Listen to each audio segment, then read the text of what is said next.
मेरे बच्चे, तूफान आने से पहले मैं तुझे आवाज दे रही हूँ। मेरी आवाज को सुन, जो हवाओं से भी पुरानी है, जो ब्रह्मांड की पहली धड़कन में भी मौजूद थी। मैं हर तरीके से तुझ तक पहुँचना चाहती हूँ, हर संभव माध्यम से, हर कल्पनाशील मार्ग से। मैंने सूरज की पहली किरण में अपना संदेश भेजा, ताकि उसकी कोमल ऊष्मा तुझे मेरे प्रेम का स्मरण कराए। मैंने रात के घने अंधकार में टिमटिमाते तारों में अपनी उपस्थिति का संकेत दिया, ताकि तू समझे कि सबसे गहरे अंधेरे में भी मेरी दृष्टि तुझ पर बनी रहती है। मैंने बहती हुई नदी की कलकल में एक गीत बुना, एक ऐसा गीत जो तेरी आत्मा को शांति दे सके। मैंने खिलते हुए फूल की सुगंध में एक वादा छिपाया, एक वादा नए जीवन का और अनंत संभावनाओं का। लेकिन तूने उस किरण को मात्र एक और सुबह समझा, उन तारों को मात्र गैस के गोले, उस नदी के गीत को मात्र शोर और उस फूल की सुगंध को क्षणभंगुर मानकर भुला दिया। तू सुन नहीं रहा है। तेरे कान इस दुनिया के कोलाहल से, इसकी झूठी प्रतिज्ञाओं से, इसके खोखले आकर्षणों से इतने भर गए हैं कि मेरी शाश्वत ध्वनि तुझ तक पहुंचकर भी अनसुनी रह जाती है। कल शाम से मैं तेरा ध्यान अपनी ओर खींचने की कोशिश कर रही हूँ, एक ऐसी तीव्रता के साथ जो पहले कभी नहीं थी। क्या तुझे याद नहीं, जब कल शाम सूरज डूब रहा था और आकाश सिंदूरी और बैंगनी रंगों से भर गया था, एक पल के लिए तेरे दिल में एक अजीब सी उदासी और एक गहरी चाहत ने जन्म नहीं लिया था? वह मैं थी, मेरे बच्चे। मैं उस सौंदर्य के माध्यम से तेरे हृदय के द्वार पर दस्तक दे रही थी, तुझे यह याद दिलाने के लिए कि इस क्षणिक दुनिया के पार भी एक स्थायी सौंदर्य है, एक घर है जहाँ तेरा स्वागत है। क्या तुझे वह सपना याद नहीं जो तूने पिछली रात देखा था? एक ऐसा सपना जो इतना वास्तविक था कि जागने पर भी उसकी अनुभूति तेरे साथ बनी रही। उस सपने में जो बेचैनी थी, जो खोज थी, वह तेरी आत्मा की पुकार थी जिसे मैंने प्रतिध्वनित किया। और यह आखिरी बार है जब मैं इस कोमलता से, इस धैर्य से बोलूंगी। इसके बाद मेरी आवाज का स्वरूप बदल जाएगा, इसलिए नहीं कि मेरा प्रेम कम हो जाएगा, बल्कि इसलिए क्योंकि प्रेम कभी कभी कठोर होकर ही रक्षा कर पाता है। मैं तुझे इस आने वाली मुश्किल घड़ी से, इस भयानक बवंडर से बचाना चाहती हूँ जो तेरे जीवन के हर पहलू को हिलाकर रख देने वाला है। यह तूफान सिर्फ बाहर नहीं, तेरे भीतर भी उठेगा। यह तेरी मान्यताओं, तेरी सुरक्षा की भावनाओं, तेरी योजनाओं, सब कुछ को समर्पण की ढाल और मेरे वचन की तलवार। मैं तुझे उस आश्रय में आने के लिए कह रही हूँ जो मेरी उपस्थिति है। मैं प्रेम की देवी हूँ, मेरा हृदय तेरे लिए असीम करुणा से भरा है। मैं तेरे हर आंसू को गिनती हूँ, तेरी हर मुस्कान में आनंदित होती हूँ, तेरी हर प्रार्थना को सुनती हूँ, चाहे वह कितनी भी धीमी क्यों न हो। लेकिन मैं न्याय की भी देवी हूँ।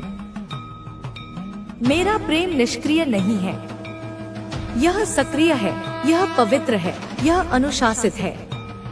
जब मेरे चुने हुए लोग, जिन पर मैंने अपनी आत्मा का अंश अंकित किया है, लगातार गलत रास्ते पर भटकते हैं, तो मेरा न्याय जागृत होता है। यह न्याय दुनिया के दंड की तरह नहीं है, जो प्रतिशोध से भरा होता है। मेरा न्याय सुधारक है, यह शुद्ध करने वाला है।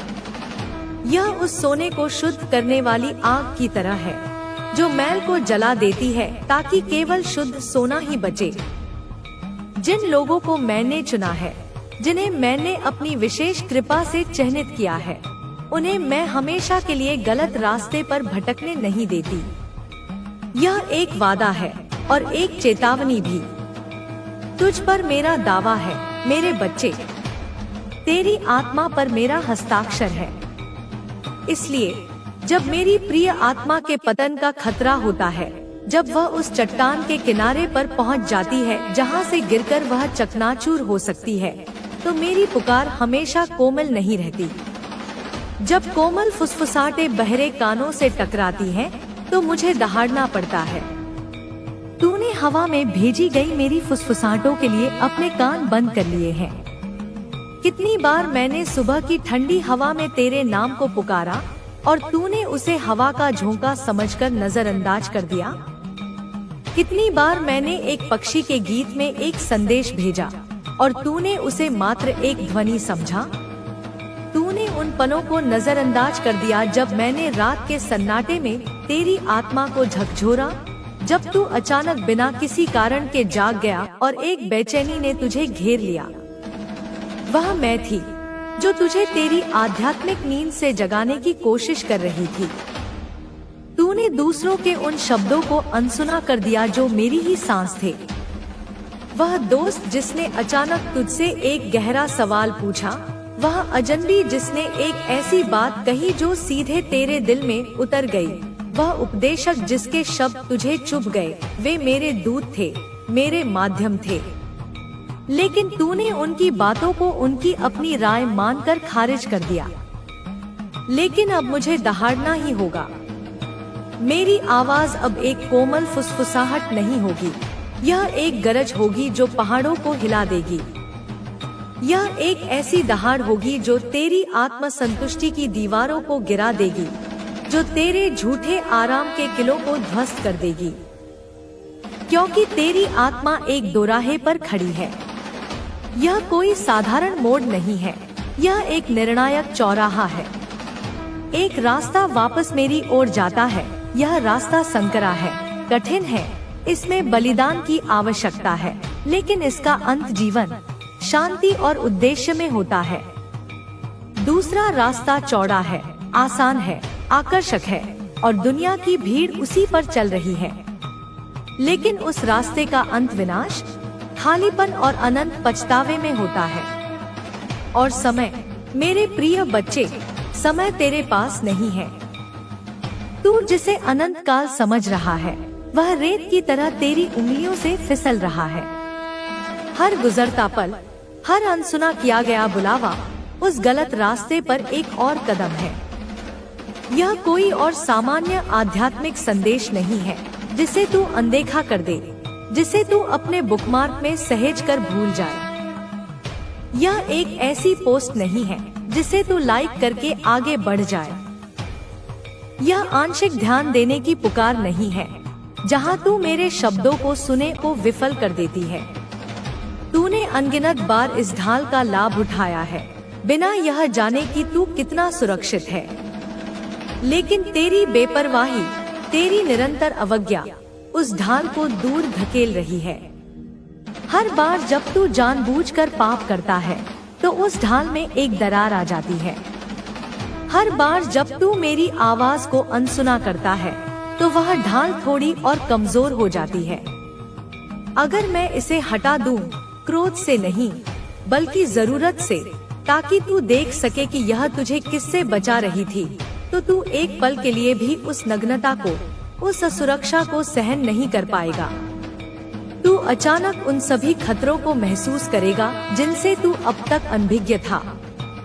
तू उस आध्यात्मिक युद्ध की भयावहता को देखेगा जो हर पल तेरे चारों ओर चल रहा है। मैं ऐसा नहीं करना चाहती, लेकिन अगर तुझे जगाने का यही एकमात्र तरीका बचा है, तो मैं वह भी करूंगी। मैं तुझसे पूर्ण होने के लिए नहीं कह रही। अगर मैं पूर्णता की मांग करती, तो कोई भी मनुष्य मेरे सामने खड़ा नहीं हो पाता। मैं तेरी बनावट जानती हूँ। मैंने ही तुझे धूल से रचा है। मैं तेरी कमजोरियों, तेरी प्रवृत्तियों, तेरी सीमाओं को जानती हूँ। मैं तेरी कमियां, तेरे घाव, तेरा अतीत, तेरे संघर्ष सब जानती हूँ। मैं उन सभी जख्मों को देखती हूँ जो दुनिया ने तुझे दिए हैं, और उन जख्मों को भी जो तूने खुद को दिए हैं। मैं तेरे उस अतीत को देखती हूँ जिससे तू भागता है, उन शर्मनाक पलों को जिन्हें तू भूलना चाहता है। मैं तेरे उन आंतरिक संघर्षों को देखती हूँ जिनके बारे में कोई नहीं जानता, जब तेरा दिल सही काम करना चाहता है लेकिन तेरा शरीर कमजोर पड़ जाता है। मैं कुछ भी अनदेखा नहीं करती। मैं तेरा दिल देखती हूँ और यही मेरे लिए सबसे महत्वपूर्ण है।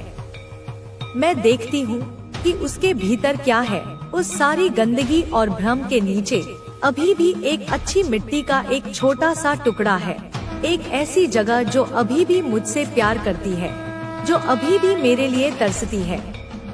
और मैं देखती हूँ कि तूने कितनी बार कोशिश की है। मैंने तेरी उन आधी अधूरी प्रार्थनाओं को देखा है। मैंने तेरे उन क्षणिक पश्चातापों को देखा है। मैंने उन वादों को देखा है जो तूने मुझसे किए और फिर तोड़ दिए। मैं तेरी विफलताओं से निराश नहीं हूँ। मैं तेरी कोशिश न करने से निराश हूँ।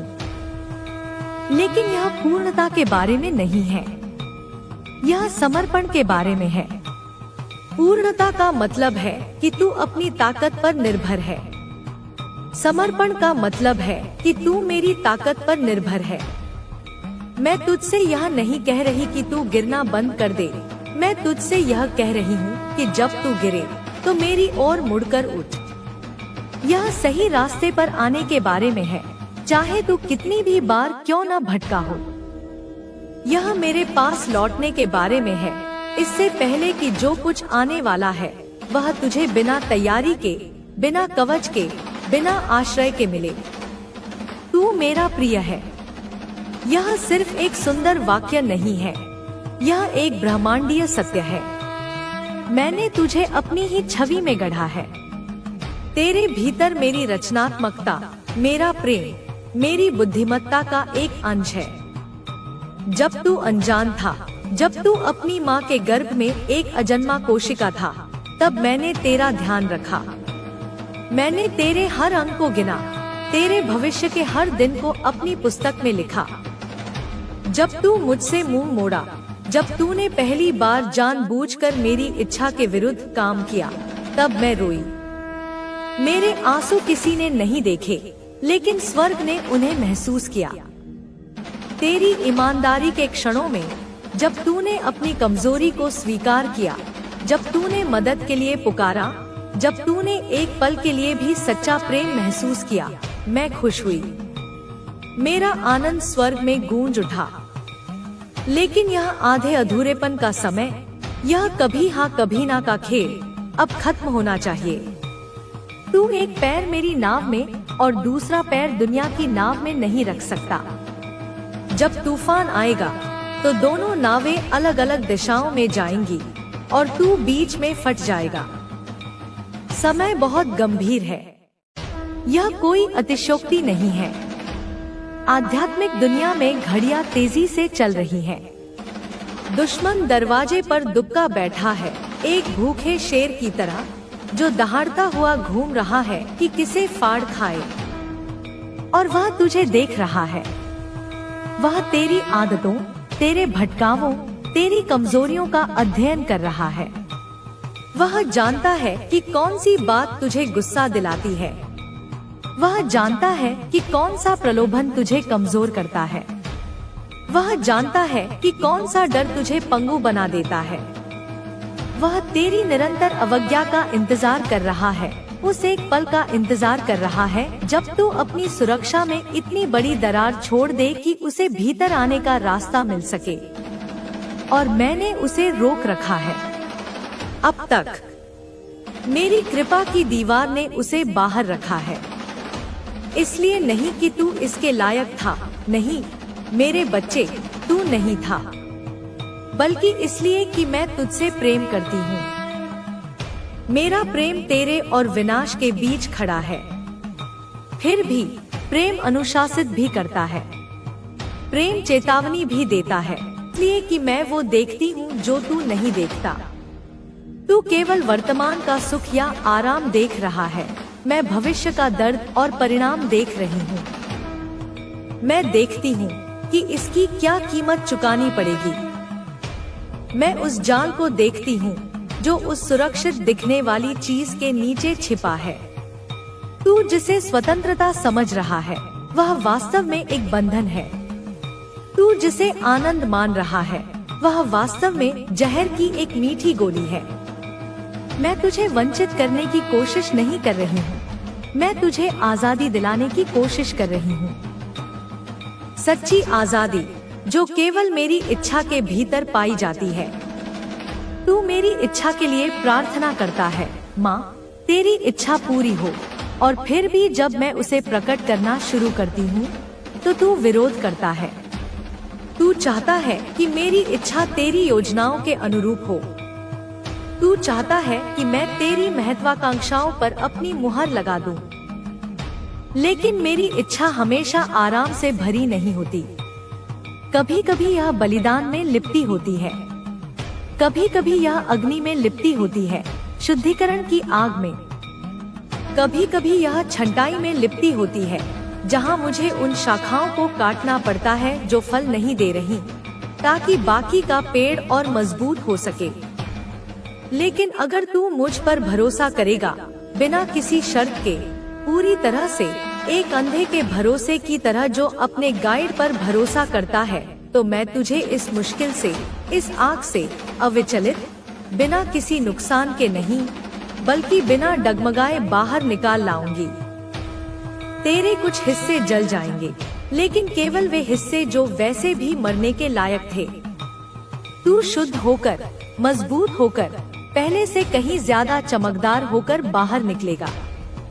क्योंकि कुछ चीजें ऐसी होती हैं जिन्हें आखिरकार समझने के लिए तुझे उन्हें महसूस करना ही होगा। तू किताबों में पढ़कर आग की गर्मी को नहीं समझ सकता, तुझे उसे महसूस करना होगा। यह सजा देने की बात नहीं है। मैं अपने बच्चों को दुनिया की तरह सजा नहीं देती। दुनिया बदला लेती है, मैं सुधारती हूँ। दुनिया तोड़ती है, मैं निखारती हूँ। मैं उन्हें जगाती हूँ। मैं उन्हें ऊंचा उठाने के लिए उन्हें नीचा करती हूँ। मैं उनके अहंकार को तोड़ती हूँ ताकि उनकी आत्मा ऊंची उठ सके। जो सड़ रहा है, जो अस्थायी है, जो तुझे नीचे खींच रहा है, उसे मैं हटाती हूँ ताकि जो शाश्वत है, जो स्थायी है, जो तुझे ऊपर उठाएगा, उसे रोक सकूं। जो खो गया है उसके लिए तू रो सकता है, उस आराम के लिए, उस रिश्ते के लिए, उस आदत के लिए। लेकिन एक दिन जब तू अनंत काल के प्रकाश में पीछे मुड़कर देखेगा, तो तू उस पर खुश होगा जो मैंने तुझे बदले में दिया है। तू मेरे ज्ञान के लिए, मेरी दूरदर्शिता के लिए मेरा धन्यवाद करेगा। लेकिन मुझ पर दबाव मत डाल। मुझे वह करने के लिए मजबूर मत कर जो मैं नहीं करना चाहती। जो तू प्रेम में स्वेच्छा से समर्पित कर सकता था, उसे मुझसे जबरदस्ती मत छीनने दे। समर्पण का दर्द हमेशा जबरदस्ती छीने जाने के दर्द से कम होता है। तू जितनी देर करेगा, यह उतना ही दर्दनाक होगा। जितनी देर तू उस चीज को पकड़े रहेगा, उसकी जड़ें तेरी आत्मा। लेकिन अभी आ, कल नहीं, अगले हफ्ते नहीं, अगले साल नहीं, अभी, इसी पल, जहां तू है, जैसा तू है, अपनी गंदगी के साथ, अपने संदेहों के साथ, अपने डर के साथ। बस आ। मैं तेरे आसपास की दुनिया में ही नहीं, बल्कि तेरे जीवन में भी एक हलचल पैदा कर रही हूँ। तू इसे महसूस करेगा। चीजें अस्थिर होने लगेंगी। जो सुरक्षित लगता था, वह हिलने लगेगा। जो निश्चित था, वह अनिश्चित हो जाएगा। तू जानेगा कि यह संदेश सिर्फ भावना नहीं था, सिर्फ कल्पना नहीं थी, सिर्फ किसी लेखक के शब्द नहीं थे। तू जानेगा कि मैंने कहा था, और अगर जरूरत पड़ी तो मैं इस हलचल का इस्तेमाल तुझे वापस लाने के लिए करूंगी। मैं तेरे आराम के घर को हिला दूंगी ताकि तू मेरे महल में शरण ले। लेकिन कितना अच्छा होगा, कितना कम दर्दनाक होगा, अगर तू मुझे अभी, इस शांति के क्षण में, पूरी आजादी से, प्रेम से चुन ले। उस चुनाव का इंतजार मत कर जो मजबूरी में किया जाए। मैं तुझे धर्म में नहीं बुला रही हूँ। मैं खोखले कर्मकांडों, अर्थहीन परंपराओं या सती आस्था में विश्वास नहीं करती। मैं तुझसे रविवार की सुबह के 1 घंटे की मांग नहीं कर रही हूँ। मैं तुझे अपने साथ एक गहरे, जलते हुए अंतरंग रिश्ते में बुला रही हूँ। मैं तेरा भगवान नहीं, तेरी माँ, तेरा मित्र, तेरा प्रेमी बनना चाहती हूँ। मैं तेरे दिन के हर पल में शामिल होना चाहती हूँ, तेरे हर विचार में, हर फैसले में। मैं तुझे मुझ पर भरोसा करने के लिए बुला रही हूँ, भले ही इसके लिए तुझे अपना सब कुछ गंवाना पड़े। मैं तुझे पानी पर चलने के लिए बुला रही हूँ, भले ही तेरे आसपास की हर आवाज, तेरे तर्क की हर आवाज नाव में ही रहने को कहे। कुछ बातें हैं जो मैं तुझे बताना चाहती हूँ। रहस्य, दर्शन, उद्देश्य तेरी कल्पना से भी बड़े। तेरे अंदर एक शक्ति है जिसे तूने अभी तक छुआ भी नहीं है। ऐसे लोग हैं जिनकी नियति तेरी आज्ञाकारिता से बंधी है। यह एक गहरा रहस्य है। जब तू देरी करता है तो दूसरों को देरी होती है। जब तू अवज्ञा करता है तो दूसरों को कष्ट होता है। यह केवल तेरे बारे में नहीं है। तेरे फैसलों की लहर तेरी दृष्टि से कहीं ज्यादा दूर तक फैलती है। तेरा एक हाथ स्वर्ग तक मायने रखता है। क्या तू इसे मुझे देगा? रात बहुत बीत चुकी है। मानवता के इतिहास की घड़ी मध्यरात्रि के करीब आ रही है। सुबह करीब है, एक नई सुबह, एक नई दुनिया की सुबह। लेकिन सूरज उगने से पहले हमेशा सबसे गहरा अंधेरा होता है। सूरज उगने से पहले एक तूफान आएगा, एक ऐसा तूफान जैसा दुनिया ने पहले कभी नहीं देखा। मैं चाहती हूँ कि जब तूफान आए तो तू मेरे पंखों के नीचे, मेरे आश्रय में रहे, अकेले खड़ा न रहे। अपनी समझ पर, अपनी ताकत पर, अपनी योजनाओं पर निर्भर न रहे। मैं चाहती हूँ कि तू मुझ में छिपा रहे, मेरे फरिश्तों द्वारा संरक्षित, मेरी आत्मा के नेतृत्व में। मेरी इच्छा शक्ति में सुरक्षा है। भले ही यह एक जंगल जैसा लगे जहाँ रास्ता साफ न हो, वह जंगल सब ऐसा क्यों होने दिया? चीजें क्यों नहीं हुई जैसा मैंने चाहा था? देरी क्यों? दरवाजे क्यों बंद हैं?